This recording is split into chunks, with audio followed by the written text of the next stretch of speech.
where the mind is without fear and the head is held high, where knowledge is free.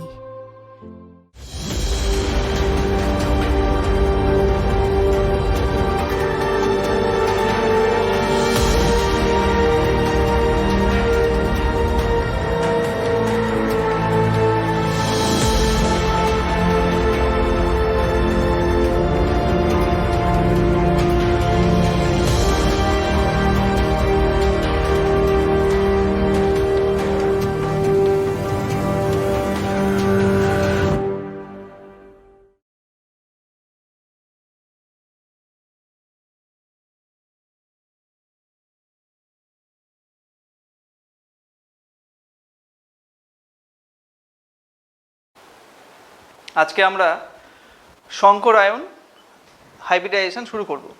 সংকরায়ন কী জিনিস? কোনো একটি পরমাণু যখন কোনো একটা যৌগের সঙ্গে বিক্রিয়াকালে উপস্থিত হয়, অর্থাৎ কোনো একটি পরমাণু যখন অন্যান্য পরমাণুর সঙ্গে বিক্রিয়া করে কোনো একটা যৌগ তৈরি করে, তখন তার মধ্যে যেটা কেন্দ্রীয় পরমাণু থাকে সে বাইরে থেকে শক্তি শোষণের মাধ্যমে উত্তেজিত অবস্থায় থাকে। এই উত্তেজিত অবস্থায় থাকাকালীন কেন্দ্রীয় যে পরমাণুটা রয়েছে তার স্বাভাবিক অবস্থায় বা স্থিত অবস্থায় যে ইলেকট্রন বিন্যাসটা ছিল সেই ইলেকট্রন বিন্যাস অনেক ক্ষেত্রে পরিবর্তন দেখা যায়। পরিবর্তন দেখা যায় মানে কারো ক্ষেত্রে দেখা যায় স্থিতি অবস্থায় যদি কোনো যুগ্ম ইলেকট্রন থাকে সেটা বাইরে থেকে শক্তি সংগ্রহের মাধ্যমে সংকরায়নকালে অযুগ্ম ইলেকট্রনে পরিণত হওয়ার একটা প্রবণতা দেখা যায়। সকলের ক্ষেত্রে নয়, বেশিরভাগ ক্ষেত্রে দেখা যায়। এবং এই বিক্রিয়াকালে সেই পরমাণুর সর্বস্থ কক্ষপথের ইলেকট্রনগুলি উত্তেজিত অবস্থায় নতুনভাবে মিলিত হয়ে এক নতুন ধরনের কক্ষক তৈরি করে, যেগুলোকে সংকর কক্ষক বলে। এবং এই সংকর কক্ষক তৈরি করার ঘটনাটাকে আমরা বলবো সংকরায়ন। যেমন আমি তোমাদের কার্বনের উদাহরণ দিয়ে বলছি। কার্বনের যদি স্থিতি অবস্থায় আমরা দেখি ইলেকট্রন বিন্যাস স্থিতাবস্থায়,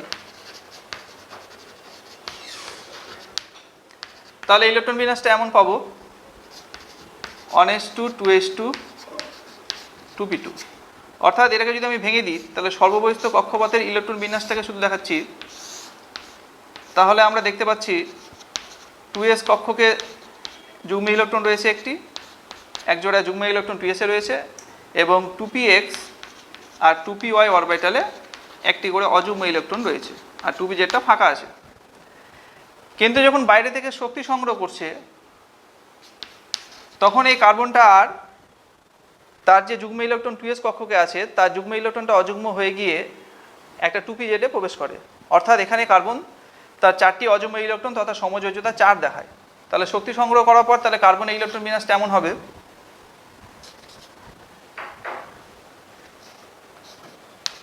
স্টার এখানে মার্ক দিয়েছি, অ্যাস্টারিক যেটা মাথার উপর দিলাম সেটা উত্তেজিত অবস্থাটাকে ডিনোট করার জন্য, লিখেও দিলাম এখানে উত্তেজিত অবস্থা।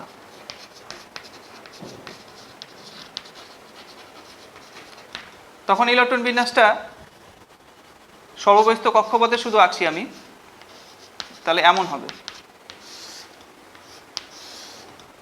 এবং এই বাইরে থেকে শক্তি সংগ্রহ করে যখন উত্তেজিত হলো, অর্থাৎ যখন সর্ববহিস্থ কক্ষপথে 4টি অযুগ্ম ইলেকট্রন থাকলো, এই অযুগ্ম ইলেকট্রন যে কক্ষগুলোতে রয়েছে অর্থাৎ 2s 2px 2py এবং 2pz, এই 4টি কক্ষক হয় একসাথে সবকটা মিলিত হয়ে নতুন ধরনের কক্ষক তৈরি করবে, কিংবা 4টির মধ্যে দুটো একটা সব রকমভাবে মিলিত হয়ে নতুন সংকর কক্ষক তৈরি করবে। তাহলে সংকর কক্ষক এই যে মিলিত হচ্ছে, মিলিত হওয়ার পর যে নতুন ধরনের একটা ভিন্ন ধর্ম বিশিষ্ট নতুন কক্ষকের সৃষ্টি হচ্ছে সংকর কক্ষক, সেই ঘটনাটাকে আমরা বলছি সংকরায়ন। এবং সংকর কক্ষকটার ওপর নির্ভর করে সংকরায়নকে আমরা বিভিন্নভাবে ভাগ করতে পারি। যদি একটা এস কক্ষকের সঙ্গে 3টি পি কক্ষক মিলিত হয় তাহলে sp3 সংকরায়ন বলবো। যদি একটা এস এর সঙ্গে দুটো পি হয় তাহলে sp2, একটা এস এর সঙ্গে যদি একটা পি হয় তাহলে sp, বা অন্য কোনো পরমাণুর ক্ষেত্রে উচ্চ পরমাণু সংখ্যা বিশিষ্ট অন্য কোনো পরমাণুর ক্ষেত্রে যদি এস পি এর সঙ্গে ডিও মিলিত হতে পারে তাহলে sp3d sp3d2 sp3d3, এভাবে বিভিন্ন ধরনের সংকরায়ন হয়। আমরা ধাপে ধাপে প্রত্যেকটা সংকরায়ন লাইন বাই লাইন বুঝবো। প্রথমে আমরা চলে যাচ্ছি sp3 সংকরায়নে। এবার আমি তোমাদের যে সংকরায়নগুলো লিখব প্রত্যেকটার ক্ষেত্রে sp3 sp2 sp বা sp3d sp3d2 বা sp3d3, এই সংকরায়নগুলো যখন আমি করাবো তখন কিন্তু কার্বন একবার যেহেতু আমি লিখে দিয়েছি যে শক্তি সংগ্রহ করে উত্তেজিত হয়েছে, এবার উত্তেজিত অবস্থায় তারা মিলিত হয়ে নতুন কক্ষক তৈরি করবে। সেই জন্য এর পরে যে আমি ছবিটা আঁকবো সেটা সরাসরি আমি কিন্তু কার্বন উত্তেজিত অবস্থা থেকে সংকরায়নটা করে দেখাচ্ছি। তাহলে প্রথমেই আমরা চলে যাচ্ছি sp3 সংকরায়ন।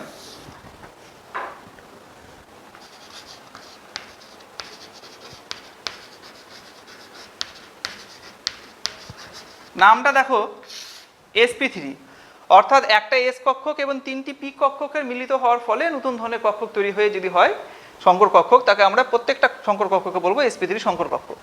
তাহলে কার্বনের উত্তেজিত অবস্থায় আমরা পেয়েছি, স্টার মার্ক দিলাম মানে উত্তেজিত অবস্থায়, ইলেকট্রন বিন্যাসটা আমরা দেখলাম সর্ববহিস্থ কক্ষপথের এমনটা রয়েছে।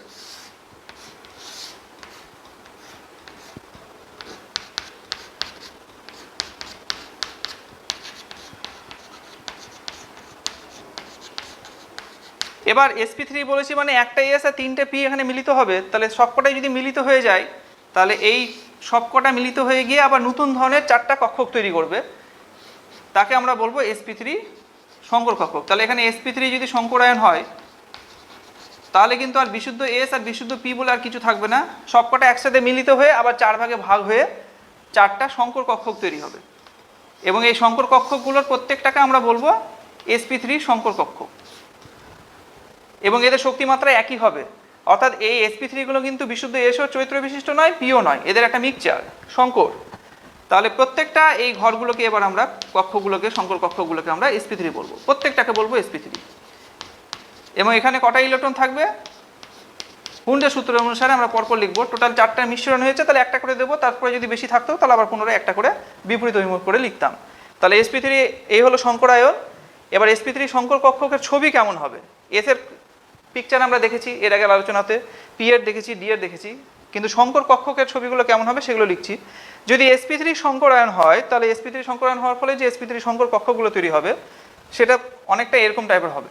এখানে কার্বনে লিখেছি বলে কার্বনকে আমি মাঝখানে দিলাম ইচ্ছা করেই।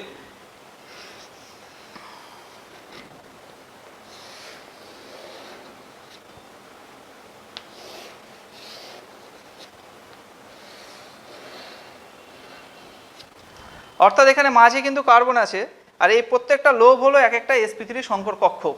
তাহলে এই ছবিটা যদি আমি এভাবে হালকা করে সরলরেখা দ্বারা যুক্ত করি তাহলে দেখো অনেকটা চতুস্তলকীয় মতো লাগছে। তাহলে sp3 সংকরায়ন হওয়ার ফলে যে ত্রিমাত্রিক গঠনটা পাবো, এবং কটা sp3 সংকর কক্ষক তৈরি হবে? 1 2 3 4, 4টা তৈরি হবে, 1 2 3 4। এবং এরা তৈরি হওয়ার ফলে তারা ত্রিমাত্রিক বিন্যাসটা কেমন হবে? চতুস্তলকীয় হবে। তাহলে এই ছবিটাকে আমরা বলছি চতুস্তলকীয়। আর এখানে যে প্রত্যেকটা লোভ আছে, প্রত্যেকটা লোভে একটা করে বিজোড় ইলেকট্রন থাকবে। তাহলে এমন একটা বাস্তব উদাহরণ আমরা এবার নিয়ে নিই যেখানে কার্বন sp3 সংকরায়নে অংশগ্রহণ করে, যেমন মিথেন। তাহলে মিথেনের ক্ষেত্রে আমরা কি দেখতে পাচ্ছি? কার্বনের সঙ্গে 4টা হাইড্রোজেন আছে, তাহলে এখানে কার্বনে sp3 সংকরায়ন হয়েছে, আর 4টা হাইড্রোজেন এখানে এসেছে, এবং প্রত্যেকটা হাইড্রোজেনে আমরা জানি একটা ইলেকট্রন, এবং সেটা অনেস কক্ষকে রয়েছে। সেই জন্য প্রত্যেকটা হাইড্রোজেন থেকে একটা করে যদি অনেস এই sp3-র মধ্যে যদি প্রবেশ করে তাহলে ছবিটা তোমার এমন টাইপের হবে।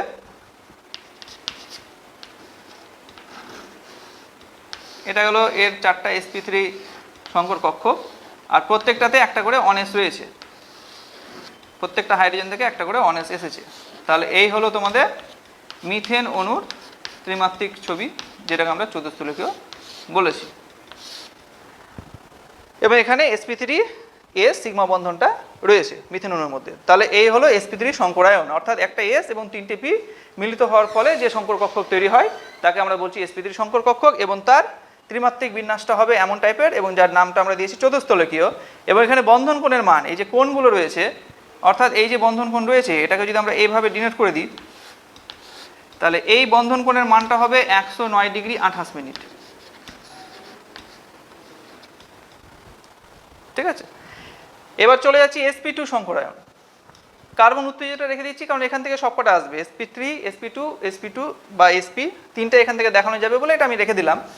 তাহলে এবার চলে যাচ্ছি sp2, নামটাই বলছে sp2 মানে একটা s আর দুটো p মিলিত হয়ে sp2 সংকর কক্ষক তৈরি হবে, আর একটা pz থেকে যাবে।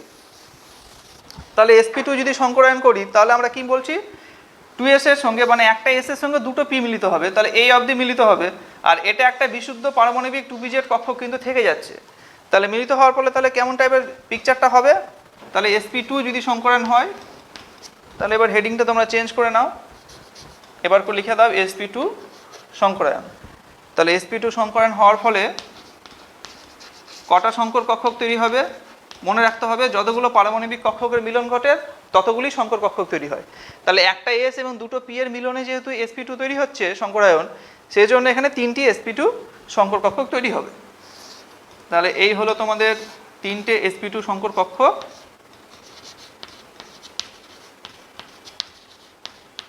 প্রত্যেকটাতে একটা করে ইলেকট্রন রয়েছে, আর একটা 2pz এ অযুগ্ম ইলেকট্রন থেকে গেছে। বিশুদ্ধ 2pz অরবিটালে একটা অযুগ্ম ইলেকট্রন থেকে গেছে। তাহলে এই অবস্থায় sp2 সংকরায়ন হওয়ার ফলে যে sp2 সংকর কক্ষগুলো তৈরি হয়েছে তার পিকচারটা কেমন হবে? তার পিকচারটা এমন হবে, অনেকটা ত্রিকোণীয় টাইপের হবে, অর্থাৎ এদের মধ্যে বন্ধন কোণটা 120 ডিগ্রি হবে। তাহলে এই হলো তোমার প্রত্যেকটা sp2, প্রত্যেকটাই হচ্ছে sp2, এবং একটা যেহেতু বিশুদ্ধ pz এখানে থেকে যাচ্ছে, তাহলে এই যে এটা আমি আঁকলাম এটা হচ্ছে 2pz। তাহলে এর ছবিটা তাহলে কেমন টাইপের হচ্ছে? ত্রিকোণীয়। তাহলে এর ছবিটা হচ্ছে sp2 সংকরায়ন হওয়ার ফলে ছবিটা হচ্ছে ত্রিকোণীয় সমতলীয়। একটা করসপন্ডিং এক্সাম্পল নিই যেখানে এর ধরনের সংকরায়ন ঘটে। যেমন ধরে নাও ইথিলিন C2H4। তাহলে এই ক্ষেত্রে দুটো কার্বন আছে এবং দুটো কার্বনেরই sp2 সংকরায়ন হয়েছে। তাহলে পিকচারটা কেমন হবে? এই হলো একটা কার্বন যার sp2 হয়েছে, এই হলো একটা কার্বন যারও sp2 হয়েছে। এটা আমি এইভাবে এদিক দিয়ে আঁকছি। তাহলে এই কার্বনের একটা sp2 আর এই কার্বনের একটা sp2-র মধ্যে sp2 সিগমা বন্ধন তৈরি হলো। আর এই কার্বনের একটা বিশুদ্ধ 2pz আছে যেখানে একটা অযুগ্ম ইলেকট্রন রয়েছে, এরও একটা বিশুদ্ধ 2pz আছে। খেয়াল করে দেখো এই 2pz আর এই 2pz কিন্তু সমান্তরালে অবস্থান করেছে। তাহলে সমান্তরালে যেহেতু অবস্থান করেছে তাহলে এদের মধ্যে একটা পাশাপাশি ওভারল্যাপ অর্থাৎ পাই বন্ধন হওয়ার সম্ভাবনা রয়েছে। তাহলে আমরা দেখতে পাচ্ছি ইথিলিনের মধ্যে এই কার্বন দুটোর মধ্যে একটা sp2 সিগমা বন্ধন রয়েছে, আর এটা 2pz এর মধ্যে সমান্তরালভাবে ওভারল্যাপের ফলে একটা পাই বন্ধনও তৈরি হয়েছে। আর বাদ বাকি যে প্রত্যেকটা কার্বনের দুটো করে sp2 ফাঁকা থাকছে, সেই দুটো করে sp2-তে দুটো করে হাইড্রোজেনের অনেসের সঙ্গে একটা করে সিগমা বন্ধন তৈরি হবে। তাহলে এটা হচ্ছে সব এগুলো সব হাইড্রোজেনের অনেস, এটাও হলো হাইড্রোজেনের অনেস, এটাও হলো হাইড্রোজেনের অনেস। তাহলে এই গেল তোমাদের ইথিলিন অণুর গঠন। এটাকে যদি সংক্ষেপে লিখি তাহলে এভাবে লিখবো, এই হলো কার্বন কার্বন সিগমা বন্ধন, এটা হলো পাই বন্ধন, আর এই হলো দুটো হাইড্রোজেনের সঙ্গে সিগমা, এই হলো দুটো হাইড্রোজেনের সঙ্গে সিগমা। তাহলে এই যে ছবিটা আমরা এঁকেছি sp2, এর ক্ষেত্রে বন্ধন কোণের মানটা কত হবে? তাহলে কোণটা যদি আমরা এভাবে আঁকি তাহলে এই কোণের মানটা হয়ে যাচ্ছে 120 ডিগ্রি। তাহলে মনে রাখতে হবে sp2 সংকরায়ন ক্ষেত্রে বন্ধন কোণের মান 120 ডিগ্রি। তাহলে এই গেল তোমাদের sp2। এবার চলে যাচ্ছি sp সংকরায়ন।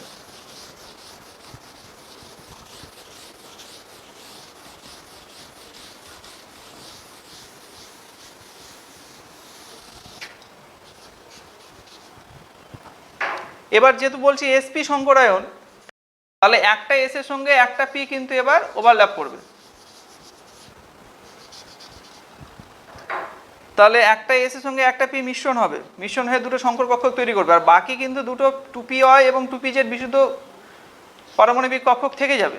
তাহলে sp যদি সংকরায়ন হয় তাহলে দুটোর মধ্যে মিক্সচার হচ্ছে, তাহলে দুটো পারমাণবিক কক্ষকের মিলিত হওয়ার ফলে যেহেতু দুটো সংকর কক্ষক তৈরি হচ্ছে এবং দুটোরই নাম হবে sp। এবং বাকি দুটো যে বিশুদ্ধ অবস্থায় রয়েছে 2py এবং 2pz সেটা ফাঁকা থেকে যাবে। এটা হলো 2py, এটা হলো 2pz, এখানে একটা করে ইলেকট্রন ফাঁকা অবস্থায় আছে, অযুগ্ম অবস্থায় আছে। অর্থাৎ এরকম একটা বাস্তব উদাহরণে যদি যাই এবং ছবিটা কি হবে sp ছবিটা হবে লিনিয়ার, অর্থাৎ এই হলো একটা sp সংকর কক্ষ,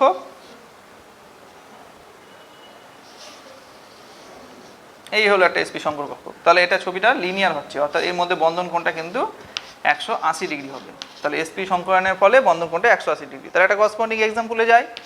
তাহলে এক্সাম্পল গিভেনের মধ্যে আমরা যাচ্ছি অ্যাসিটিলিন C2H2। তাহলে এর ছবিটা তাহলে কেমন হবে?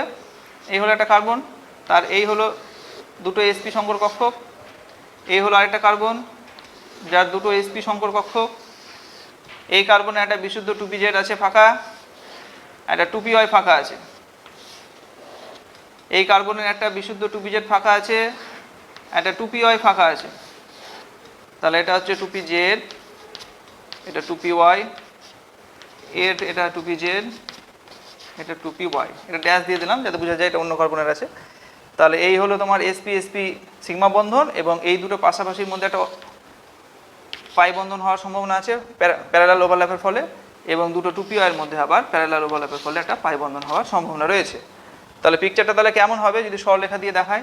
তাহলে এই হলো একটা কার্বন, এই কার্বনের সঙ্গে এই কার্বনের একটা sp sp সিগমা বন্ধন আর দুটো পাই বন্ধন। তাহলে ত্রিবন্ধন হচ্ছে যার মধ্যে একটা সিগমা দুটো পাই, এবং এই দুটোর মধ্যে আবার কি আমরা দেখতে পেয়েছি, এর সঙ্গে একটা ফাঁকা sp, এর সঙ্গে একটা ফাঁকা sp আছে, যেহেতু C2H2 বলেছি তাহলে দুটোর ক্ষেত্রে দুটো হাইড্রোজেন সিগমা বন্ধনের মাধ্যমে যুক্ত হবে। তাহলে এই sp এর সঙ্গে একটা ফাঁকা হাইড্রোজেন আর এই sp এর সঙ্গে একটা ফাঁকা হাইড্রোজেন সিগমা বন্ধনের মাধ্যমে যুক্ত হচ্ছে। তাহলে এই হলো তোমাদের sp সংকরায়ন। তাহলে কার্বনের ক্ষেত্রে যেহেতু 4টা অযুগ্ম ইলেকট্রন থাকছে উত্তেজিত অবস্থায়, তাহলে এর মধ্যে 3 ধরনেরই সংকরায়ন হওয়ার সম্ভাবনা তৈরি হচ্ছে, একটা হচ্ছে sp3, একটা sp2, একটা sp। এবার নেক্সট চলে যাচ্ছি যেখানে সংকরায়নে নেক্সট ডি অরবিটালটাও সংকর কক্ষকে বা সংকরায়নে অংশগ্রহণ করে। এখন কার্বনের ক্ষেত্রে যেহেতু আর ইলেকট্রন নেই এবং এর যেহেতু সর্ববহিস্থ কক্ষপথ হচ্ছে 2 নম্বর মুখ্য কক্ষপথ, তার এখানে ডি অরবিটাল অ্যারাইভ হচ্ছে না। তাহলে এবার এমন একটা পরমাণু উদাহরণ নিব যার ডি অরবিটাল রয়েছে, তাহলে আমরা sp3 এর সঙ্গে ডি বা sp3 d2 বা sp3 d3 এই ধরনের সংকরায়ন দেখাতে পারবো। তাহলে এমন পরমাণু যাদের ডি অরবিটাল আসছে, যেমন ফসফরাস, সালফার, আয়োডিন, এদের ক্ষেত্রে ডি অরবিটাল আছে, তাহলে এদের ক্ষেত্রে আমরা পরবর্তী যে সংকরায়নগুলো হয় অর্থাৎ sp3d, sp3d2, sp3d3 এগুলো নেক্সটে আলোচনা করছি। তাহলে এবার চলে যাচ্ছি sp3d সংকরায়ন। তাহলে এখানে ছবির নামটা দিয়ে দিবে তোমরা। তাহলে ছবিটা হচ্ছে সরল রৈখিক, সরল রৈখিক, এবং বন্ধন কোণের মান 180 ডিগ্রি, এই দুটো দিয়ে দিবে। তাহলে sp3 এর ক্ষেত্রে বন্ধন কোণ দেখলাম 109 ডিগ্রি 28 মিনিট, sp2 এর ক্ষেত্রে দেখলাম 120 ডিগ্রি, আর sp এর ক্ষেত্রে দেখলাম 180 ডিগ্রি।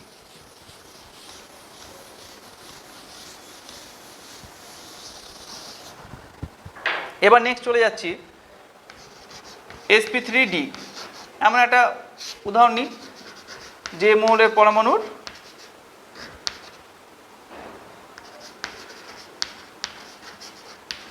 ডি অরবিটাল রয়েছে, যেমন হচ্ছে ফসফরাস 15। এই ফসফরাস 15 যদি আমরা ইলেকট্রন বিন্যাস করি, শুধুমাত্র সর্ববহিস্থটা করছি, তাহলে সর্ববহিস্থ করলে কিন্তু 3s থেকে আসবে, 3s 3p 3d। তাহলে নর্মাল অবস্থায় যদি আমরা ইলেকট্রন বিন্যাস করি, তাহলে সর্ববহিস্থ কক্ষপথে যেহেতু এটা গ্রুপ 15 এলিমেন্ট, 5টা ইলেকট্রন রয়েছে, তাহলে ইলেকট্রন বিন্যাসটা হবে এমন টাইপের, অর্থাৎ 3s2 3p3, এবং 3d অরবিটালটা আছে কিন্তু ফাঁকা অবস্থায় আছে। এবার বাইরে থেকে শক্তি সংগ্রহ করে যখন এই বিক্রিয়া করতে অংশগ্রহণ করবে প্লাস এনার্জি, তাহলে আমরা কি পাবো, এই যে যুগ্ম ইলেকট্রনটা রয়েছে সেটা অযুগ্ম হয়ে 3d-তে প্রবেশ করতে পারবে। তাহলে বাইরে থেকে শক্তি সংগ্রহ করার পর যে উত্তেজিত ফসফরাস পরমাণু পেলাম, যেটাকে আমি অ্যাস্টারিক্স দিয়ে লিখছিলাম, তাহলে তার ইলেকট্রন বিন্যাসটা কি হবে, শুধুমাত্র সর্ববহিস্থ আঁকছি কিন্তু তোমরা কিন্তু এখানে বাঁ পাশে নিয়ন দিয়ে দেবে। তাহলে তার ইলেকট্রন বিন্যাসটা হবে এমন টাইপের,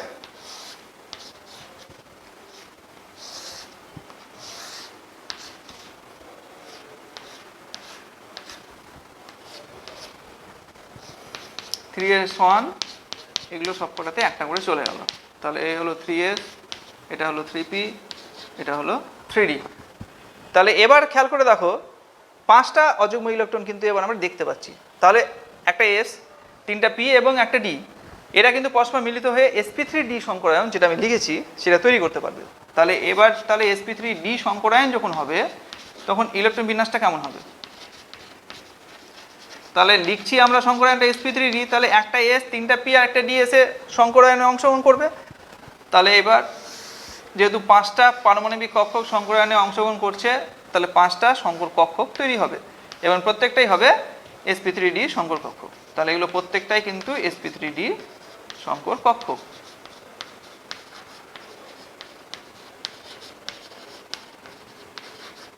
প্রত্যেকটাই। এবং প্রত্যেকটাতে একটা করে অযুগ্ম ইলেকট্রন থাকবে। ঠিক আছে, তাহলে এবার এর পিকচারটা কেমন হবে? তাহলে 5টা সংখ্যক কক্ষক হয়েছে মানে 5টা লোব আছে, তাহলে পিকচারটা হবে ত্রিকোণীয় দ্বিপিরামিডীয়। তাহলে এই sp3d সংকরণ হওয়ার পর ফসফরাসের যে ছবিটা হবে সেটা হবে ত্রিকোণীয় আর দ্বিপিরামিডীয়। তাহলে এটা নামটা হচ্ছে ত্রিকোণীয় দ্বিপিরামিডীয়।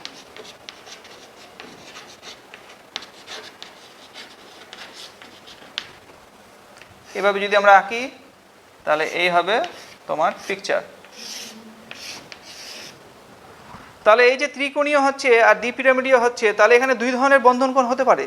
একটা হচ্ছে এর মধ্যে যে বন্ধন কোণটা হবে সেটা 120 ডিগ্রি, আর এদের মধ্যে যে বন্ধন কোণটা হবে সেটা হবে 90 ডিগ্রি। তাহলে sp3d সংকরণের ফলে যে ত্রিকোণীয় দ্বিপিরামিডীয় পিকচারটা আমরা পেলাম, বিন্যাসটা পাচ্ছি, সেখানে দুই ধরনের বন্ধন কোণ হবে। এই ত্রিকোণীয় যেটা বলছি, 3টি লোবের মধ্যে 120 ডিগ্রি আর ওপরের সঙ্গে নিচের লোবের মধ্যে 90 ডিগ্রি কোণ এখানে বর্তমান রয়েছে, অর্থাৎ দুই ধরনের বন্ধন কোণ আমরা এখানে পাচ্ছি। তাহলে আমরা একটা বাস্তব উদাহরণ এবার তাহলে নেক্সটে নিই, যেখানে ফসফরাসের এরকম sp3d সংকরণ দেখাতে পারবো। সেরকম একটা ভালো উদাহরণ হলো ফসফরাস পেন্টাক্লোরাইড PCl5।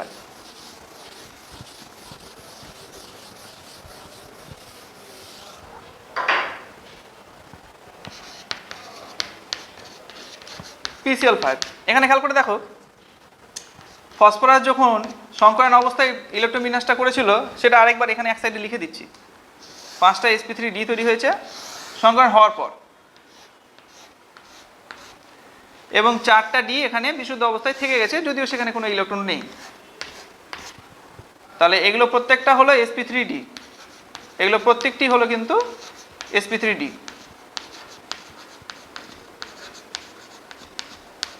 সংকর কক্ষ, তাহলে প্রত্যেকটাতে একটা করে রয়েছে। আর এখানে PCl5 এ কটা ক্লোরিন আছে? 5টা। তাহলে প্রত্যেকটা বিজোড় ইলেকট্রনের সঙ্গে একটা করে ক্লোরিন এসে একটা করে যুগ্ম বন্ধন তৈরি করে নেবে বিপরীত দিক থেকে এসে, তাহলে এগুলো প্রত্যেকটা ক্লোরিন যাবে। তাহলে ছবিটা কেমন হবে? তাহলে ত্রিকোণীয় দ্বিপিরামিডীয় ছিল, সেই অনুযায়ী আঁকছি।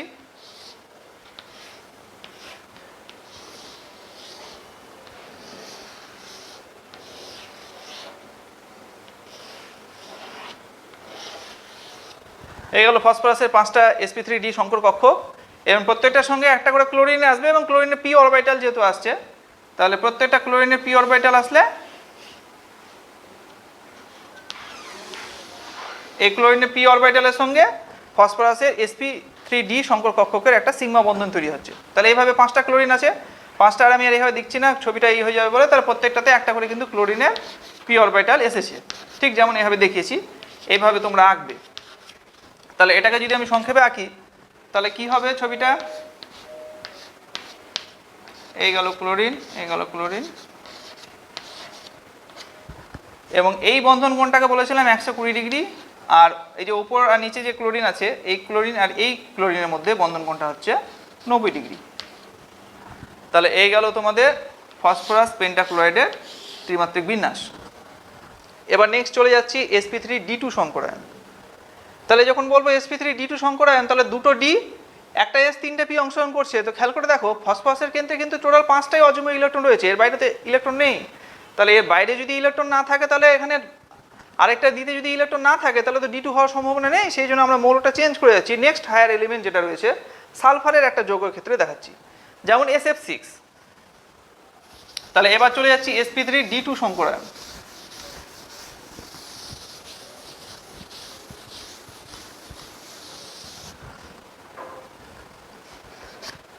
সেরকম একটা করসপন্ডিং এক্সাম্পলে চলে যাই, SF6 যৌগ। এখানে সালফারের একদম গোড়াগড়ি যদি আমি করি, তাহলে সর্বস্থ কক্ষপথে ইলেকট্রন বিন্যাসটা স্থিতি অবস্থায় যদি থাকে, তাহলে 3s2 3p4।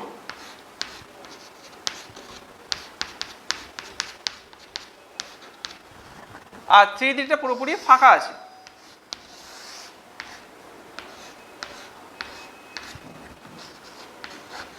এই গেল 3d, পুরোপুরি ফাঁকা আছে।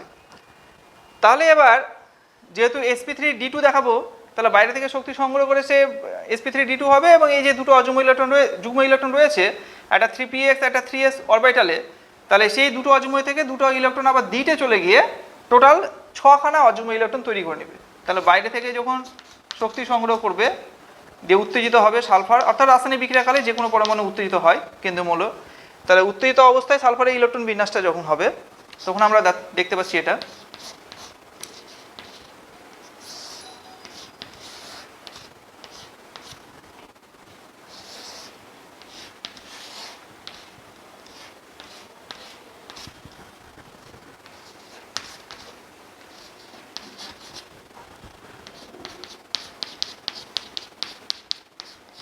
তাহলে কিন্তু এবার ডিতে দুটো চলে গেছে। তাহলে এবার খেয়াল করে দেখো, যেহেতু আমরা sp3d2 দেখানোর চেষ্টা করছি, তাহলে 6টা টোটাল কক্ষক লাগবে এবং 6টা অযুগ্ম ইলেকট্রন মিনিমাম দরকার আছে। তাহলে আমরা দেখতে পাচ্ছি 1 2 3 4 5 6, তাহলে একটা s দুটো p তিনটে p এবং দুটো d মিলিয়ে কিন্তু এবার এর ক্ষেত্রে sp3d2টা হওয়া সম্ভব। তাহলে sp3d2 যদি সংকরায়ন হয়ে যায় তাহলে 6টা নতুন সংকর কক্ষক তৈরি হবে এবং প্রত্যেকটার নামই হবে sp3d2। তাহলে এবার 6টা নতুন সংকর কক্ষক তৈরি হলো, 1 2 3 4 5 6, এবং বাকি তিনটে বিশুদ্ধ ডি থেকে গেল, সেটা আমাদের এরা সংকরায়নে অংশগ্রহণ করবে না। তাহলে এগুলো প্রত্যেকটা হচ্ছে sp3d2 সংকর কক্ষক, এবং কটা তৈরি হয়েছে? 6টা তৈরি হয়েছে। ওই জন্য কক্ষক সমূহ লিখলাম, এবং প্রত্যেকটাতে একটা করে ইলেকট্রন থাকবে। তাহলে sp3d2 যে সংকর কক্ষক বলছি তাদের ছবিগুলো কেমন হবে? তাহলে 6টা লোভ হবে, 1 2 3 4 5 6, এবং মনে রাখতে হবে অষ্টতলকীয় হবে। তাহলে সালফারের ক্ষেত্রে যদি দেখাই আমরা, তাহলে এই গেল একটা লোভ, দুটো, তিনটে, চারটে, পাঁচটা, 6টা। তাহলে এখানে যদি এভাবে আমরা দেখাই তাহলে হবে অষ্টতলকীয় পিকচার। তাহলে পিকচারগুলো আমার এখানে অষ্টতলকীয় হলো, অষ্টতলকীয়, এবং এদের মধ্যে বন্ধন কোণ 90 আর নিজেদের মধ্যে বন্ধন কোণ 90, যেহেতু 4 9 36 হচ্ছে স্কোয়ারের মধ্যে থাকছে, তাহলে এখানে বন্ধন কোণের মানটা হয়ে যাচ্ছে 90 ডিগ্রি। তাহলে বন্ধন কোণগুলো যদি আমরা এইভাবে দেখাই তাহলে এই বন্ধন কোণটাও 90 ডিগ্রি, এই বন্ধন কোণটাও হচ্ছে 90 ডিগ্রি। তাহলে SF6 যেহেতু লিখেছি, তাহলে SF6-এ তাহলে আমরা নেক্সট এখানেই আমরা পিকচারে ঢুকে যাচ্ছি। তাহলে সালফারের এই অবস্থায় রয়েছে, আর 6টা ফ্লোরিন আসবে। তাহলে বাইরে থেকে 6টা ফ্লোরিনের, প্রত্যেকটা ফ্লোরিনের একটা করে 2p অরবিটাল এসে এখানে একটা করে সিগমা বন্ধন তৈরি করবে। এগুলো প্রত্যেকটা ফ্লোরিনের এসেছে একটা করে অযুগ্ম ইলেকট্রন সহব্যস্ত কক্ষপথে, অর্থাৎ 2p থেকে। তাহলে এই একই রকমভাবে ফ্লোরিনের 2pর সঙ্গে যাবে, তাহলে এইভাবে প্রত্যেকটা ফ্লোরিনের একটা করে 2pর সঙ্গে একটা অযুগ্ম আর এর একটা অযুগ্ম মিলে একটা sp3d2 এবং p অরবিটালে সিগমা বন্ধন হবে। এইভাবে তোমরা 6টা দিকে 6টা 2p অরবিটাল লাগবে। আমি জাস্ট তাড়াতাড়ি করার জন্য শুধুমাত্র একটা করে ফ্লোরিন দিয়ে দিলাম। তাহলে সংক্ষেপে যদি ছবিটা আঁকি আমি, তাহলে কিভাবে আঁকবো? এই গেল SF6,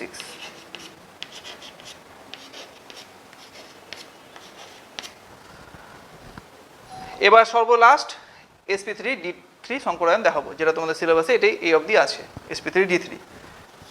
তাহলে এবার এমন একটা উদাহরণে যেতে হবে যে 3টে ডি অংশগ্রহণ করবে। তাহলে খেয়াল করে দেখো, সালফারে তো বাইরে 6টা আছে, তাহলে এখানে থেকে কখনোই sp3d3 করতে গেলে 7টা ইলেকট্রন দরকার। তাহলে 7টা হচ্ছে না, তাহলে নেক্সট ওরকম একটা এলিমেন্ট আমরা নিয়ে নিচ্ছি আয়োডিন। যদি হ্যালোজেন রয়েছে, বাইরে 7টা ইলেকট্রন থাকে, তাহলে এবার তাহলে আমরা এমন একটা উদাহরণে চলে যাব যেখানে sp3d3 দেখাতে পারি। সেরকম একটা যৌগ নিয়ে নিচ্ছি IF7।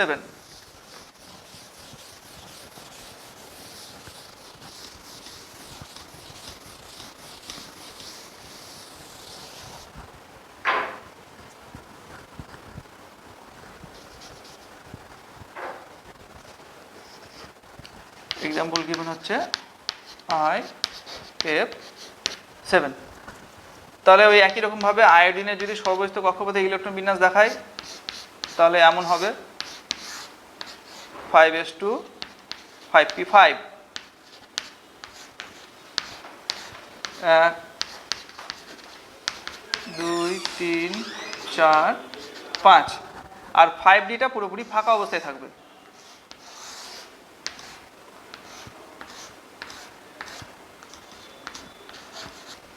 এবার এদের মধ্যে যেহেতু sp3d3 সংকরায়ন হবে, তাহলে বাইরে থেকে শক্তি সংগ্রহ করে অযুগ্ম ইলেকট্রন যুগ্ম ইলেকট্রনগুলো অযুগ্ম হবে এবং 3টে d অরবিটালে যাবে।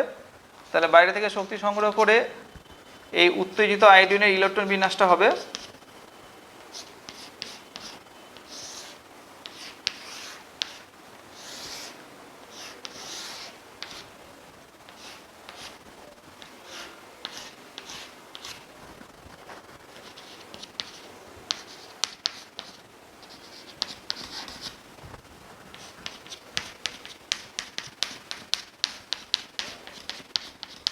তাহলে sp3d3 যদি সংকরণ হয় তাহলে একটা s 3টে p এবং 3টা d, একটা s 3টে p 3টে d, তাহলে মিলিত হয়ে 7টা সংখ্যক sp3 সংকর কক্ষক তৈরি হবে। তাহলে sp3d সংকরায়ন d3 যেহেতু দেখাচ্ছি আমরা, তাহলে এখানে 7টা সংকর কক্ষক তৈরি হবে সমসাধ্য সম্পন্ন।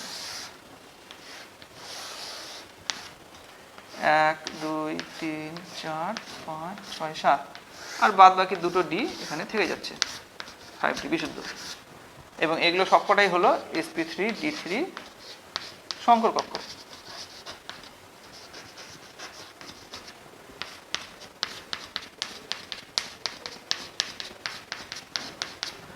এবং এদের ত্রিমাত্রিক বিন্যাসটা কেমন হবে?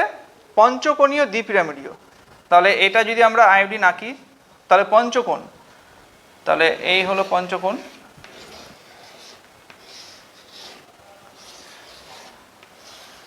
আর দ্বিপিরামিডীয়।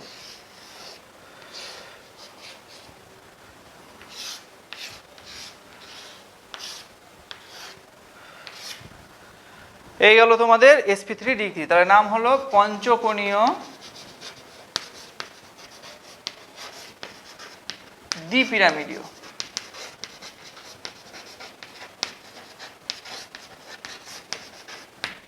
তাহলে IF7 যেহেতু বলেছি, তাহলে প্রত্যেকটাতে একটা করে ফ্লোরিন এসে যুক্ত হয়ে যাবে। ফ্লোরিনের 2p সঙ্গে সিগমা বন্ধন হবে প্রত্যেকটা sp3d3 সংকর কক্ষকের সাথে। তাহলে সিম্পল পিকচারটা এমন টাইপের হবে।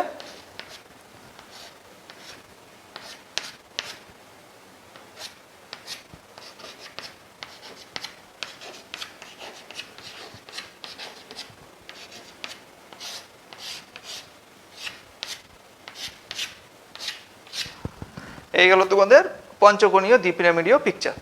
তাহলে তোমাদের সংকরায়ন এখানে শেষ হলো।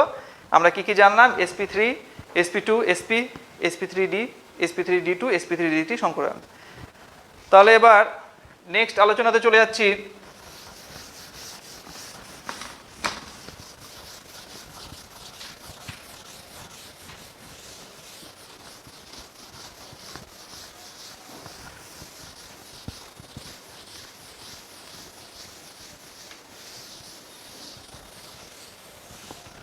দ্বিমেরু ভ্রামক এবং বন্ধন ধ্রুবীয়তা।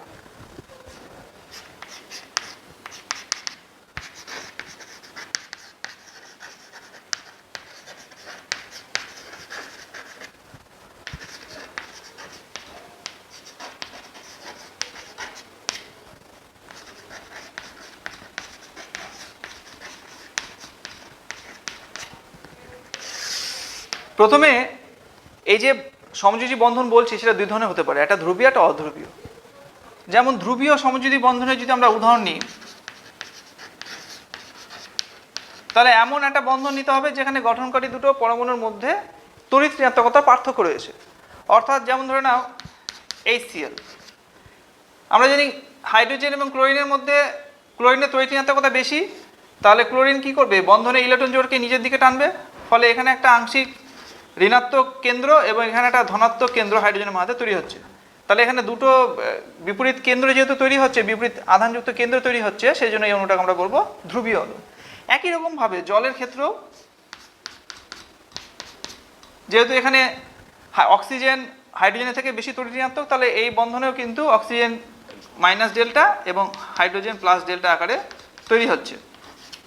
তাহলে এটা হচ্ছে একটা ধ্রুবীয় অণুর উদাহরণ। তাহলে আমরা দেখতে পাচ্ছি যে সমযোজী বন্ধন গঠনকারী পরমাণু দুটো যদি তড়িৎ ঋণাত্মকতার পার্থক্য থাকে, ডিফারেন্ট মৌল থাকে, তাহলে কিন্তু সেই বন্ধনটা ধ্রুবীয় হতে পারবে।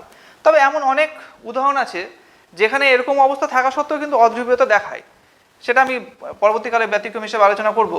একই রকমভাবে এটা গেল ধ্রুবীয় বন্ধন।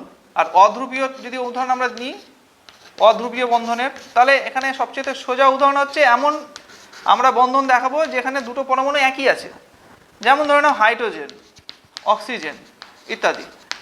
তাহলে এখানে যেহেতু দুটোই হাইড্রোজেন আছে, তাহলে দুটোই যেহেতু তড়িৎ ঋণাত্মকতা সেম আছে, তাহলে বন্ধনের যে ইলেকট্রন জোড় সেটা দুটো পরমাণুর মধ্যে কিন্তু সমান পরিমাণ আকর্ষিত হবে, ফলে এই বন্ধনের ইলেকট্রন জোড়টার কোথাও স্মরণ ঘটবে না, ফলে এখানে দুটো বিপরীত আধানযুক্ত কেন্দ্র সৃষ্টি হচ্ছে না। তাহলে এগুলো গেল সব অধ্রুবীয় অণুর উদাহরণ। তাহলে এই হচ্ছে তোমাদের অধ্রুবীয় বন্ধন, আর উপরে যেগুলো দেখলাম সেগুলো হলো ধ্রুবীয় বন্ধন। এই যে ধ্রুবীয় বন্ধন বলছি, এই ধ্রুবীয় বন্ধনের বন্ধন ধ্রুবীয়তাকে যে এককের সাহায্যে মাপা হয় তাকেই আমরা বলি দ্বিমেরু ভ্রামক বা ডাইপোল মোমেন্ট। তাহলে ডাইপোল মোমেন্ট এবার আমরা নিয়ে বিস্তারিত একটু আলোচনা করব। তাহলে ডাইপোল মোমেন্ট কাদের ক্ষেত্রে হবে? যে সমস্ত অণু ধ্রুবীয় আছে তাদের ক্ষেত্রে ডাইপোল মোমেন্ট ব্যাপারটা আসছে। তাহলে দ্বিমেরু ভ্রামক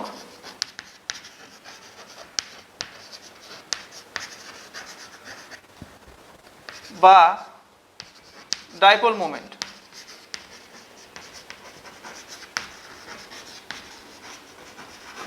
যেটাকে আমরা মিউ চিহ্ন দিয়ে প্রকাশ করি, এই মিউ এর মানটা হবে মিউ ইজিক্যাল টু ই ইন্টু ডি। অর্থাৎ এখানে যে দুটো আধান সৃষ্টি হয়েছিল, দুটো কেন্দ্রের যে চার্জ তৈরি হয়েছিল, এটাকে আমরা প্লাস ডেল্টা একটা মাইনাস ডেল্টা বলেছি। তাহলে এই আধানগুলোর মান অর্থাৎ ধনাত্মক এবং ঋণাত্মক কেন্দ্রের যে আধান তার মানটাকে আমরা ই বলেছি, এবং তাদের মধ্যে যে দূরত্ব সেটাকে আমরা ডি বলেছি। তাহলে মনে রাখতে হবে কোনো ধ্রুবীয় অণুর পজিটিভ এবং নেগেটিভ কেন্দ্রের আধানের মান এবং তাদের মধ্যে দূরত্বের গুণফলকে আমরা দ্বিমেরু ভ্রামক বা ডাইপোল মোমেন্ট বলবো। সেটা আমি আর লিখলাম না, আমার কথা শুনে তোমরা লিখে নাও। তাহলে তার গাণিতিক রূপটা হবে mu equal to dipole moment, mu equal to হচ্ছে ই ইন্টু ডি। সিজিএস পদ্ধতিতে এর এককটা মনে রাখতে হবে, এর একক হলো ডি বাই, বড় হাতে ডি দিয়ে লেখে। আর এসআই পদ্ধতিতে এর এককটা হলো coulomb metre, coulomb into metre, বড় হাতের সি ছোট হাতের এম দিয়ে লেখে। এই কথাটা তোমাদের মনে রাখতে হবে। তাহলে এই গেল তোমাদের ডাইপোল মোমেন্ট। এই ডাইপোল মোমেন্টের সাহায্যে আমরা কোনো একটা যৌগের ধ্রুবীয়তা নির্ণয় করতে পারি। মনে রাখতে হবে যে সমস্ত যৌগের ধ্রুবীয়তা বেশি তার ডাইপোল মোমেন্টের মান বেশি। একই রকমভাবে কোনো যৌগের ক্ষেত্রে যদি ডাইপোল মোমেন্টের মান শূন্য দেখায় তাহলে মনে রাখতে হবে যে যৌগটা অধ্রুবীয় আছে। ধ্রুবীয় বন্ধন থাকা সত্ত্বেও কিন্তু অধ্রুবীয় হতে পারে। যেমন আমরা কার্বন ডাইঅক্সাইডের ক্ষেত্রে মিউর মানটা জানি 0 ডি বাই, অথচ দেখো এখানে দুই ধরনের পরমাণু রয়েছে, অক্সিজেন এবং কার্বন। তাহলে কার্বন ডাইঅক্সাইডের ক্ষেত্রে মিউর মানটা 0 ডি বাই পাচ্ছি, 0 ডি, অথচ এখানে দুই ধরনের পরমাণু রয়েছে। তাহলে কার্বন ডাইঅক্সাইডের এমন একটা ছবি আমাদের রাখতে হবে যেখানে এটা আমরা নেট যে লব্ধি ভ্রামক সেটাকে 0 দেখাতে পারি। তাহলে খেয়াল করে দেখো, যদি আমি দুটো ছবি আঁকছি, একটা এরকম আঁকছি আর একটা এরকম আসছি, আর একটা কথা মনে রাখতে হবে, এই যে বন্ধন ধ্রুবীয়তার চিহ্নটা হবে সবসময় ধনাত্মক থেকে ঋণাত্মকের দিকে, অর্থাৎ যে ইলেকট্রন টানছে তার দিকে তীর চিহ্নটা দেবে, এভাবে প্রকাশ করবে। তাহলে এর ক্ষেত্রে তাহলে অক্সিজেন ঋণাত্মক যেহেতু বেশি, তাহলে এইদিকে টানছে, এর ক্ষেত্রে এর দিকে টানছে, তাহলে কি হবে? দুটো বিপরীত দিকে অর্থাৎ 180 ডিগ্রি কোণে যদি টানে তাহলে লব্ধিটা কি হবে? লব্ধিটা কিন্তু শূন্য হয়ে যাবে। তাহলে এখানে কিন্তু লব্ধি যে ভ্রামক তার মানটা কিন্তু 0 হয়ে যাচ্ছে, যেহেতু দুটো অপোজিট ডাইরেকশানে কাজ করছে। আর এর ক্ষেত্রে যদি আমি ছবিটা আঁকতাম, তাহলে এদিকে টানছে এদিকে টানছে, তাহলে এইদিকে কিন্তু একটা লব্ধি ভ্রামক থেকে যেত। আমরা জানছি পরীক্ষার সাহায্যে যে কার্বন ডাইঅক্সাইডের মিউর মান 0 ডি বাই, তাহলে এর মধ্যে তো 0 ডি বাই আসছে, যেহেতু বিপরীত দিকে আছে লব্ধি 0 হয়ে যাচ্ছে, কিন্তু এখানে তো 0 ডি বাই আসছে না। তাহলে কার্বন ডাইঅক্সাইডের ছবি কেমন হবে? এটা হবে না এটা হবে? তাহলে অবশ্যই এটা হবে, সরলরেখিক হবে, অর্থাৎ যেখানে অক্সিজেন পরমাণু দুটো বিপরীত পজিশনে অবস্থান করছে। তাহলে আমরা দ্বিমেরু ভ্রামক বা ডাইপোল মোমেন্টের সাহায্যে কোনো একটা অণুর ছবি সম্বন্ধে একটা ভালো ধারণা করতে পারি। একই রকমভাবে জলের ক্ষেত্রে দ্বিমেরু ভ্রামকের মান রয়েছে। তাহলে জলের ক্ষেত্রে H2O ক্ষেত্রে তাহলে গঠন দুই রকমের যদি আমি ভেবে নিই, একটা হচ্ছে এরকম, একটা হচ্ছে এরকম, তাহলে আমি বলছি যে H2O এর ক্ষেত্রে দ্বিমেরু ভ্রামকের মান রয়েছে, তাহলে অবশ্যই এখানে থাকলে তো লব্ধিটা 0 হয়ে যাবে, কারণ এখানে যাচ্ছে এদিকে টানছে এদিকে টানছে, আর এর ক্ষেত্রে কিন্তু এমন হচ্ছে এবং লব্ধিটা উপরের দিকে একটা থাকছে। তাহলে আমরা দেখতে পাচ্ছি যে জলের ক্ষেত্রে যেহেতু ডাইপোল মোমেন্টের একটা নির্দিষ্ট মান রয়েছে, তাহলে অবশ্যই সেই জলের ক্ষেত্রে জলের ছবিটা সরলরেখিক হবে না, কারণ সরলরেখিক হলে ডাইপোল মোমেন্টের মান থাকতো না, সেটা 0 ডি বাই হতো। তাহলে এই গেল তোমাদের দ্বিমেরু ভ্রামক। এবার কিছুক্ষণ আগে যেটা আলোচনা করেছি সংকরায়ন, কোনো একটা মৌলের কেন্দ্রীয় যৌগের মধ্যে মৌলটার সংকরায়ন অবস্থা কিভাবে নির্ণয় করব তার একটা গাণিতিক রূপ রয়েছে, সেটা এবার শিখে নাও। তাহলে যে কোনো যৌগের যে কেন্দ্রীয় মৌল রয়েছে সেটা আমরা কিভাবে বুঝতে পারবো যে তার কি সংকরায়ন রয়েছে, sp3d রয়েছে না sp3d2 কি রয়েছে, সেটা আমরা এখন একটা গাণিতিকভাবে রূপ দিয়ে বুঝে নেব। তাহলে যৌগের কেন্দ্রীয় মৌলের সংকরায়ন অবস্থা নির্ণয় শিখছি।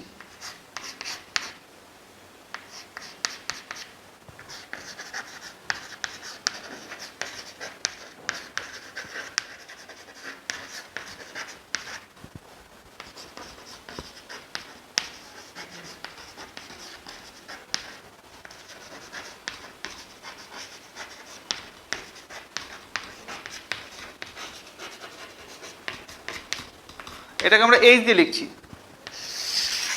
এর সূত্রটা হচ্ছে H is equal to half into কেন্দ্রীয় মৌলের সর্ববহিস্থ কক্ষপথের ইলেকট্রন সংখ্যা, কেন্দ্রীয় পরমাণুর সংক্ষেপে যোজন কক্ষ লিখে দিলাম, যোজন কক্ষের ইলেকট্রন সংখ্যা, ইলেকট্রন সংখ্যা ভি মাইনাস প্লাস একযোজী পরমাণুর সংখ্যা, একযোজী পরমাণুর সংখ্যা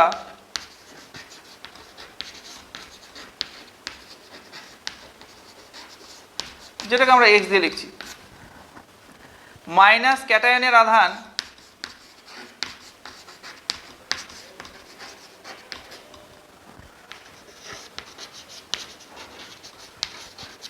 এটাকে সি দিয়ে লিখছি, প্লাস অ্যানায়নের আধান।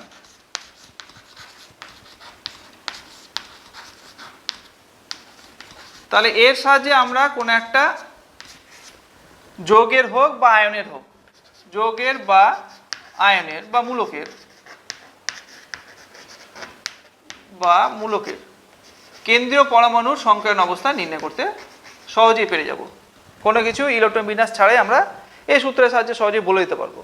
এরকম আমি কয়েকটা উদাহরণ নিচ্ছি। এক্সাম্পল গিভেন হচ্ছে,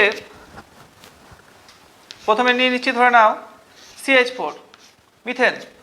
তাহলে এখানে কেন্দ্রীয় পরমাণু কার্বন, এই কার্বনের ক্ষেত্রে সংকরায়ন অবস্থা এইচ এর মানটা বের করছি। তাহলে কার্বন হচ্ছে এখানে কেন্দ্রীয় পরমাণু, কার্বনের সর্বস্থ কক্ষপথে কটা ইলেকট্রন রয়েছে? 4টা রয়েছে। তাহলে 4 সূত্র অনুসারে লিখছি,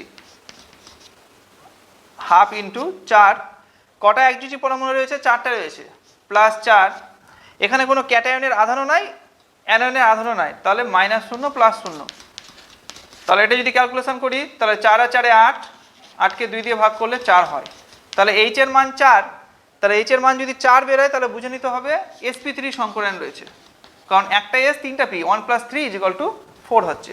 4 তো অন্য কোনোভাবে তৈরি হচ্ছে না, সেই জন্য 4 মানেই বুঝে নিতে হবে একটা এস 3টা পি। তাহলে এইচ এর মান যদি 4 বেরোয় তাহলে বুঝে নিতে হবে sp3 হচ্ছে। একই রকমভাবে তাহলে যদি sp3 হয় তাহলে তুমি এবার যদি CS4 এর গঠন আঁকতে পারো, তাহলে CS4 এর sp3 গঠন মানে চতুস্থলকে এঁকে নিবে সরাসরি। তাহলে আমরা এইচ এর মান জানতে পারলে কিন্তু ত্রিমাত্রিক গঠনটা খুব সহজেই কিন্তু এঁকে দিতে পারছি। তাহলে এই গেল মিথেনের ছবি। তাহলে নেক্সট আরেকটা উদাহরণে চলে যাই। যেমন ধরে নাও সালফেট, এবার একটা অ্যানায়ন নিয়ে নিলাম SO4 - 2। তাহলে এর ক্ষেত্রে এইচ এর মান বের করব। তাহলে সূত্রটা কি হচ্ছে? হাফ ইন্টু, এখানে কেন্দ্রীয় মূল সালফার, তাহলে সালফারের বাইরে কটা ইলেকট্রন রয়েছে? 6টা রয়েছে, তাহলে 6 যোগ, এখানে কোনো একযোজী পরমাণু দেখতে পাচ্ছ? দেখতে পাচ্ছ না, তাহলে এটা হবে 0। এখানে কোনো ধনাত্মক চার্জ দেখতে পাচ্ছ? দেখতে পাচ্ছ না, তাহলে এটাও হবে 0। এখানে ঋণাত্মক চার্জ দেখতে পাচ্ছ? -2, তাহলে এখানে ঋণাত্মক আধান হচ্ছে -2 মানে 2। তাহলে 6 আর 2 এ 8 ডিভাইডেড বাই 2 মানে 4, তাহলে 4 হলেই সেটা হয়ে যাবে sp3। তাহলে সালফেটের ছবিটা কেমন হবে? তাহলে এই প্রথমে তোমরা চতুস্থলিক ফরম্যাটটা এঁকে নিবে, 4টা অক্সিজেন রয়েছে দিয়ে দিলে, এবার দেখো 2- রয়েছে, তাহলে 2টো অক্সিজেন মাইনাস, আর বাদ বাকি 2টো অক্সিজেনে দ্বিবন্ধন রয়েছে। তাহলে এই গেল তোমার SO4 - 2 এর ত্রিমাত্রিক বিন্যাস। তাহলে এবার নেক্সট আরও কিছু উদাহরণ আমরা আঁকি যেখানে বুঝতে পারবো খুব সহজে। যেমন ধরে না BF3,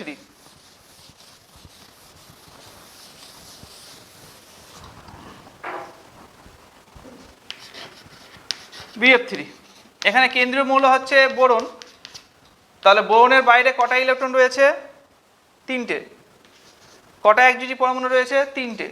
ক্যাটায়নে আধান আছে কি? নেই, তাহলে 0। অ্যানায়নে আধান দেখতে পাচ্ছ? নেই, তাহলে 0। তাহলে 3 আর 3 এ 6, 6 ভাজক 2 = 3। তাহলে 3 হলে তার সংকরণ অবস্থা কি হবে? 3 তাহলে কি দিয়ে তৈরি করতে পারি? একটা S দুটো P, তাহলে sp2। তাহলে BF3 এর ছবিটা তাহলে কি হবে? sp2 যেহেতু বলেছি তাহলে ত্রিকোণীয় সমতুলীয়, অর্থাৎ এরকম হবে।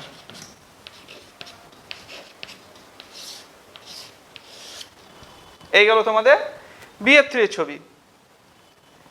আরেকটা ক্যাটায়নের মতো চলে যায়, যেমন ধরনের অ্যামোনিয়াম আয়ন NH4+। তাহলে এখানে কেন্দ্রীয় মৌল নাইট্রোজেন, তার সংকরণ অবস্থা যদি বের করি তাহলে হাফ ইন্টু নাইট্রোজেনের বাইরে 5টা ইলেকট্রন রয়েছে। কটা একযোজী দেখতে পাচ্ছ? 4টা। ক্যাটায়নে আধান দেখতে পাচ্ছ? একটা আছে, তাহলে -1। অ্যানায়ন নেই, +0। তাহলে 4 আর 5 9, 1 থেকে 8 দিলে 8, 8কে 2 দিয়ে ভাগ করলে 4, তাহলে 4 হচ্ছে মানেই হবে sp3। তাহলে sp3 মানে হচ্ছে চতুস্থলিক ছবি। তাহলে ছবিটা কেমন হবে? তাহলে এই হলো নাইট্রোজেন, তার চতুস্থলিক ফর্মা এঁকে দাও, 4টা হাইড্রোজেন,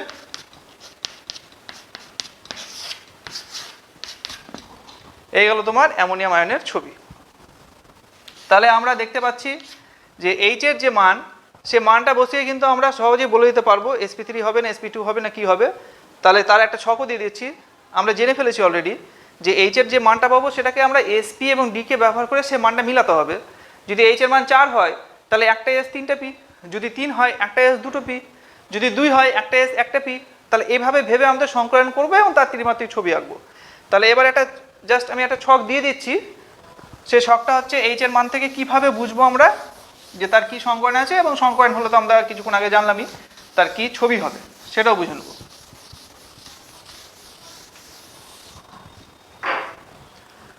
তাহলে H এর মান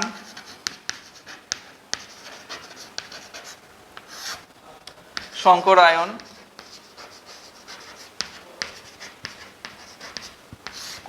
আর এটা হচ্ছে গঠনাকৃতি।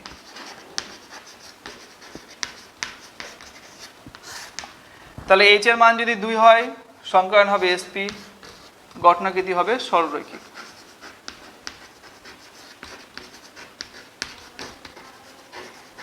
কারণ তোমার 2 বলেছে, একটা S এর একটা P ছাড়া তো তুমি তৈরি করতে পারবে না, যে কটা সংকরণ তোমরা শিখেছো। একই রকম ভাবে H এর মান যদি 3 হয় তাহলে হবে sp2, একটা S দুটো P, 1 + 2 = 3, তাহলে হবে ত্রিকোণীয় সমতুলীয়।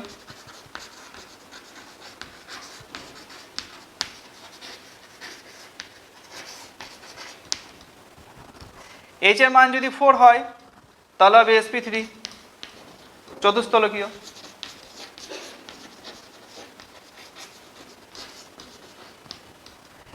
H এর মান যদি 5 হয় তাহলে হবে sp3d, ত্রিকোণীয় দ্বিপিরামিডীয়।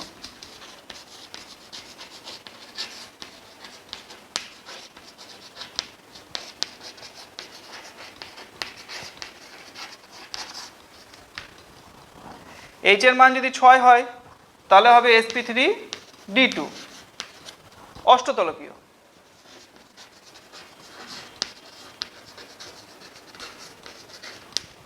আর H এর মান যদি 7 হয় তাহলে হবে sp3d3, পঞ্চকোণীয় দ্বিপিরামিডীয়।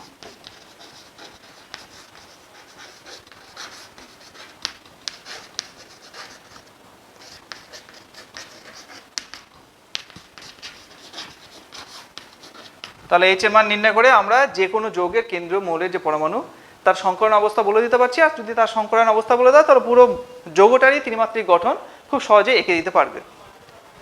এবার চলে যাচ্ছি যৌগের বা আয়নের বা মূলকের কেন্দ্রীয় পরমাণুর কটা নিঃসঙ্গ ইলেকট্রন জোড় রয়েছে বা লোন পেয়ার রয়েছে সেটা কিভাবে বের করব।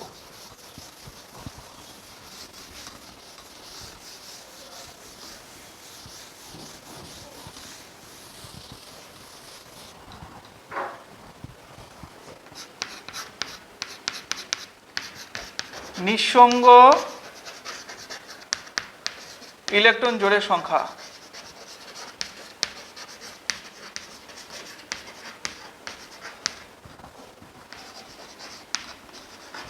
লোন পেয়ার বলে আমরা এটাকে L দিয়ে লিখছি। এর সূত্রটা হচ্ছে L = H - X - D, তোমরা অলরেডি জেনে ফেলেছো এইচ মানে সংকরণ অবস্থা, যেটা বের করলাম। এক্স মানে হচ্ছে নাম্বার অফ মনোঅ্যাটমিক পার্টিকেল, অর্থাৎ একযোজি কটা পরমাণু আছে সেটা, আর ডি হচ্ছে দ্বিযোজি পরমাণু। তাহলে একযোজি পরমাণু সংখ্যাটাকে এক্স বলেছিলাম, আর দ্বিযোজি পরমাণুটা হচ্ছে ডি। তাহলে জাস্ট ডিটা শুধু লিখলাম, যেহেতু তোমাদের এইচ এবং এক্স জানা আছে, শুধু ডিটা লিখছি। ডি হচ্ছে দ্বিযোজি পরমাণুর সংখ্যা।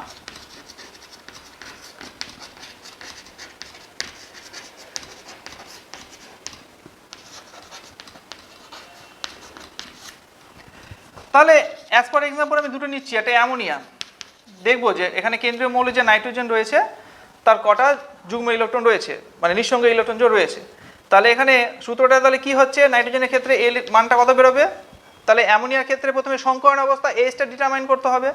তাহলে এইচটা তোমরা এক সাইডে করে রাখবে, H is equal to half into নাইট্রোজেনের বাইরে হচ্ছে তোমার 5টা ইলেকট্রন, তাহলে 5, 3টা হাইড্রোজেন 3 -0 +0, যেটা শিখালাম কিছুক্ষণ আগে। তাহলে 8/2 মানে 4।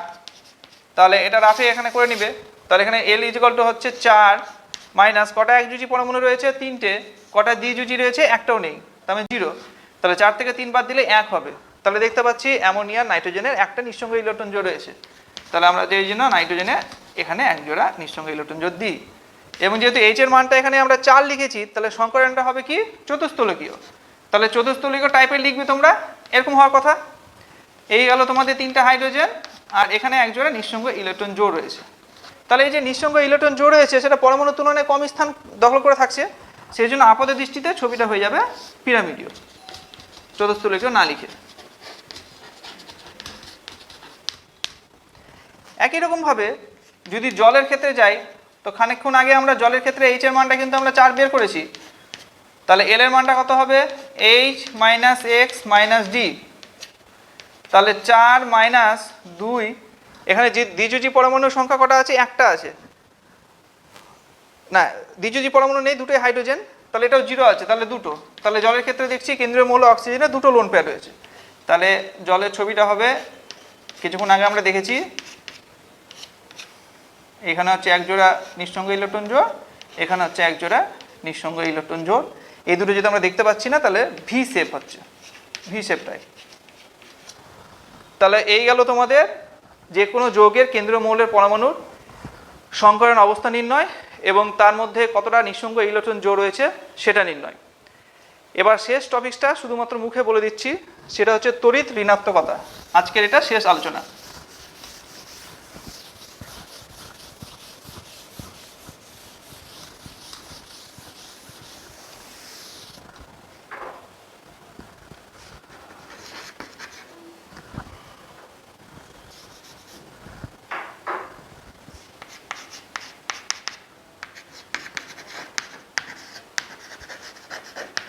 ইংরেজি তাকে ইলেকট্রোনেগেটিভিটি বলে। ধরে নাও কিছুক্ষণ আগে আমরা এসিএলটা এঁকেছিলাম এবং এটাও বলেছিলাম যে ক্লোরিন বেশি তড়িৎ ঋণাত্মক হওয়ার জন্য বন্ধনের ইলেকট্রন জোড় নিজের দিকে টানে। তাহলে যে ধর্মের জন্য কোনো একটা সমযোজী বন্ধনের কোন পরমাণু ইলেকট্রন জোড়কে নিজের দিকে টানার যে ক্ষমতা, সেটাই হচ্ছে সেই মৌলের পরমাণুর তড়িৎ ঋণাত্মকতা। তাহলে আমরা বলবো সমযোজী বন্ধনে আবদ্ধ দুটি পরমাণুর বন্ধনে ইলেকট্রন জোড়কে নিজের দিকে আকর্ষণ করার ক্ষমতাটাই হচ্ছে সেই পরমাণুটার তড়িৎ ঋণাত্মকতা। এই তড়িৎ ঋণাত্মকতার মানটা কিভাবে ডিপেন্ড করবে পর্যায় সারণীতে, ওপর থেকে নিচে গেলে বা বাম দিক থেকে ডান দিকে গেলে। খেয়াল করে দেখো, তড়িৎ ঋণাত্মকতা মানে হচ্ছে ইলেকট্রনের প্রতি কিন্তু একটা আকর্ষণের ব্যাপার চলে আসছে। তাহলে ইলেকট্রনের প্রতি আকর্ষণ কার হবে? আমরা জানি পর্যায় সারণী বাম দিক থেকে ডান দিকে গেলে যেহেতু আস্তে আস্তে অষ্টক পূর্তির দিকে এগোয়, অর্থাৎ হ্যালোজেনগুলো খেয়াল করে তোমরা দেখো যে হ্যালোজেনের ক্ষেত্রে সর্ববহিস্থ কক্ষপথে 7টা ইলেকট্রন রয়েছে, একটা ইলেকট্রন পেয়ে নিলেই 8টা করবে। আর সোডিয়ামের ক্ষেত্রে কি হবে, সর্ববহিস্থ কক্ষপথে একটা রয়েছে, সে তো কোনোদিনও 7টা ইলেকট্রন নিয়ে অষ্ট করতে চায় না, ছাড়তে চাইবে। তাহলে বাম দিক থেকে ডান দিকে গেলে, অর্থাৎ যখন আমরা ধাতব মৌল থেকে হ্যালোজেনের দিকে যাচ্ছি, তত কিন্তু ইলেকট্রনের প্রতি আকর্ষণ ক্ষমতা বাড়ছে। কেন বাড়ছে? যেহেতু অষ্টক পূর্তিটা তাড়াতাড়ি হবে। তাহলে ইলেকট্রনের প্রতি আকর্ষণ ক্ষমতা বেড়ে যাচ্ছে, এর অর্থই হচ্ছে পর্যায় সারণী বাম দিক থেকে ডান দিকে গেলে তড়িৎ ঋণাত্মকতা বৃদ্ধি পায়। একই রকম কারণবশত উপর থেকে নিচে গেলে যেহেতু কক্ষপথের সংখ্যা বেড়ে যাচ্ছে, তাহলে নিউক্লিয়াস থেকে সর্ববহিস্থ কক্ষপথে ইলেকট্রনের আকর্ষণ ক্ষমতা কমে যাচ্ছে, মানে ইলেকট্রনের আকর্ষণ ক্ষমতা কমছে, অর্থাৎ তড়িৎ ঋণাত্মকতা কমছে। তাহলে দুটো জিনিস আমরা এখানে জানতে পারলাম, যে পর্যায় সারণী বাম দিক থেকে ডান দিকে গেলে তড়িৎ ঋণাত্মকতা হ্রাস পায় এবং উপর থেকে নিচে গেলে তড়িৎ ঋণাত্মকতাও বাম দিক থেকে ডান দিকে গেলে তড়িৎ ঋণাত্মকতা বৃদ্ধি পায়, আর উপর থেকে নিচে গেলে তড়িৎ ঋণাত্মকতা হ্রাস পায়। তাছাড়াও কিছু কিছু পরমাণু রয়েছে, যেমন ধরো আয়রন +2ও হয় +3ও হয়, ফেরাস ফেরিক। তাহলে এই দুটোর মধ্যে যদি কম্পেয়ার করি তাহলে তোমরা বুঝতেই পারছো +2 এর ইলেকট্রনের প্রতি যতটা আকর্ষণ ক্ষমতা থাকবে তার থেকে +3 আরও বেশি থাকবে। তাহলে যে সমস্ত পরিবর্তনশীল যোজ্যতা সম্পন্ন পরমাণু রয়েছে তাদের হায়ার অক্সিডেশন স্টেজটা বেশি তড়িৎ-ঋণাত্মক হয় তার লোয়ার অক্সিডেশন স্টেজ থেকে। তাহলে আজকে আমাদের এই অবধি আলোচনা থাকলো। কি কি আলোচনা করলাম একটু রিক্যাপ করে দিচ্ছি। সর্বপ্রথম আলোচনা করলাম সংকর আয়ন, জানলাম যে কোনো একটা পরমাণু অন্য কোনো পরমাণুর সঙ্গে রাসায়নিক বিক্রিয়াকালে তার সর্বস্থ কক্ষপথে ইলেকট্রন বাইরে থেকে শক্তি সংগ্রহের মাধ্যমে পরস্পর কক্ষগুলো মিলিত হয়ে এক নতুন ধরনের কক্ষক তৈরি করে, যাকে সংকর কক্ষক বলে, এবং এই ঘটনাটাকে বলা হয় সংকরায়ন। এবং এই সংকরায়ন বিভিন্ন ধরনের জানলাম, sp3d3, sp3d2, sp3d, sp3, sp2, sp2, sp, এগুলো বিভিন্ন ধরনের জানলাম। তারপরে আমরা নেক্সট আলোচনা করলাম দ্বিমেরু ভ্রামক। তারপরে জানলাম যে কোনো একটা যৌগের কেন্দ্রীয় পরমাণু কীভাবে সংকরণ অবস্থা এবং নিঃসঙ্গ ইলেকট্রন জোড়ের সংখ্যা নির্ণয় করতে হয়, এবং সবার শেষে কোনো মৌলের তড়িৎ-ঋণাত্মকতা এবং সেটা কীভাবে নির্ভরশীল সেটা জানলাম। এরপরের দিন আমরা আণবিক কক্ষক তত্ত্ব অর্থাৎ কোনো একটা অণুর আণবিক পিকচার এবং আণবিক ইলেকট্রন বিন্যাস কী হবে সেই সম্বন্ধে জানবো। আজকের ক্লাস এখানেই শেষ করছি।